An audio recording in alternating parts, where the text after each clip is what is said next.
an old saying, once a thief, always a thief. Whether or not you think that's true, I believe that the language that we use and the labels that we employ will strongly influence the likelihood that if a person commits one crime, that he or she will commit another. Growing up, I was a passionate believer in the American dream. I knew that if you worked hard enough, you could achieve whatever it is that you wanted to, regardless of your age, race, gender, religion, or class. And if you made a mistake along the way, that was fine, as long as you picked yourself up, learned from what you'd done, and kept on trudging along toward your goals. When I went to university, my entire worldview was shattered. I remember sitting in a class on behavioral economics and being presented with a slide that explained how employers make hiring decisions. The first two factors that employers considered were education and experience, which made sense. But then there were a series of other factors that went into consideration: gender, age, race, and criminal record. And the weighting on criminal record was stronger than all the other factors. So this meant that if somebody had a criminal record, even if they had a PhD or 40 years of related work experience, they'd still struggle to find a job. A few years later, I read a story about an American man who'd spent years in prison. While incarcerated, he studied and completed his undergraduate degree, and upon release, went on to finish his master's and then his PhD in criminology.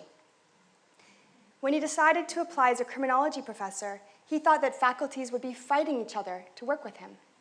And so he sent off his CV alongside glowing letters of recommendation from his professors that outlined his journey from a person who'd been in prison to a criminologist.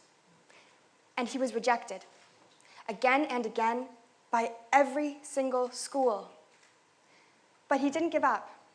He decided to try an experiment.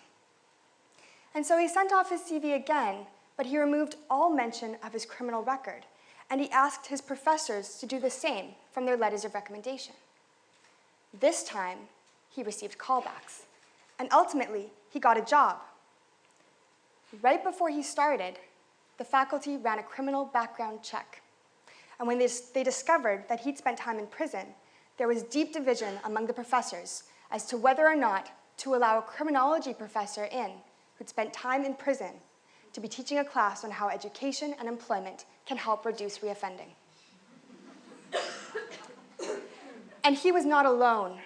Another research study showed that among people with criminal records, only 5% of African Americans and only 17% of whites even receive a first callback from employers for an entry-level position. And a lot of people are affected. In the US, 25% of people, and in the UK, 15% of people have criminal convictions that show up on employer background checks. For the rest of my time in university, I couldn't stop thinking about this equation and why it mattered so much to employers that somebody had a criminal record. I didn't get it. It just didn't make sense to me. My whole life I'd been taught that you can achieve anything if you work hard enough. But here was an equation that showed that there were real ceilings on opportunity that had nothing to do with effort. And so I decided that I had to do something to try and make my world make sense again, and to enable people with criminal convictions to access gainful employment upon release. And so in 2008, I founded Venturing Out, a Massachusetts-based nonprofit organization teaching women and men in prison entrepreneurship, how to translate pre-existing entrepreneurial skills into legitimate business ventures upon release. My big idea was that if somebody with a criminal record starts a business, their past is irrelevant. It simply doesn't matter. But I was wrong. Over the course of venturing out, working with hundreds of women and men who'd been in prison, what I came to realize was that even though people were gaining a new, positive identity, entrepreneur, the old label, ex-offender, was bigger, stronger, and more durable. The label ex-offender just wouldn't come off. One day, I went to a community rehabilitation center to meet with prospective students. One of them was about 65 or 70 years old. I sat down next to him and introduced myself. And when it was his turn to do the same, instead of speaking, he reached into his shirt pocket and he pulled out a tattered and worn piece of paper. He unfolded it and presented it to me. And on it was his criminal record. He carried this piece of paper around with him as if it were his identity, as if it were all he thought he was. And to many in our society, that's exactly who he was, an ex-offender. A few months later, I went to teach a group of teenagers entrepreneurship.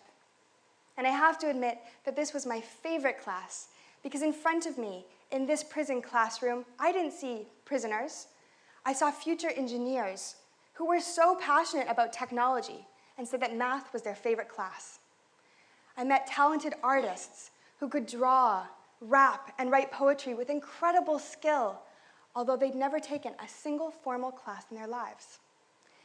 And I met many, many entrepreneurs who, as they'd remind me, had started much larger businesses than I had. The difference being, of course, that mine were legal. One evening, I went in to teach a class on networking, how to make new business connections. I had a fully packed agenda, and it started with the introduction. So I asked the students to pair up and introduce themselves to the person sitting next to them. I remember very clearly what happened next. Nothing. Not a single person participated. I asked one of the students what was going on, and he laughed at me. What am I supposed to say? Hi, my name is Joe, and I'm an ex-offender, an ex-felon, an ex-convict, an ex-criminal. Introducing yourself as an ex-offender is no way to start a conversation. These young people knew that to most of society, once you've got a criminal record, the rest of your identity doesn't seem to matter so much anymore. Even if you're only 15 years old, even if you've already served your time, the ex-offender label sticks, and it remains for life. I'm reminded of a news article describing the tremendous accomplishments of a young woman named Justice Williams. From the age of 21, Justice has devoted herself to working with some of the most marginalized people in our society. Young people in care, those in gangs, single parents, all on a voluntary basis. By the age of 29, Justice had already started 4 businesses, and she became the youngest Black woman to receive an MBE from the Queen. In 2009, Justice was nominated for the Cosmopolitan Ultimate Woman of the Year award. 2 of the newspaper headlines describing this nomination were titled, "Ex-convict up for award, former prisoner in the running." Despite everything that Justice had achieved, the primary label used to describe her by the media was her criminal record. My bold idea is to stop using these words, ex-offender, ex-convict, ex-criminal, ex-felon, and instead to start talking about people. People who've been to prison, people who have criminal convictions, people who are on probation, but first and foremost, people. It's time we start unlabeling people. What are we afraid of? That once a thief, now a professor, an entrepreneur, a surgeon, a successful tax-paying citizen? If we remove the limits on people's potential, we only achieve more, not less. And perhaps one day, hard work and application can truly lead to limitless opportunity. Thank you.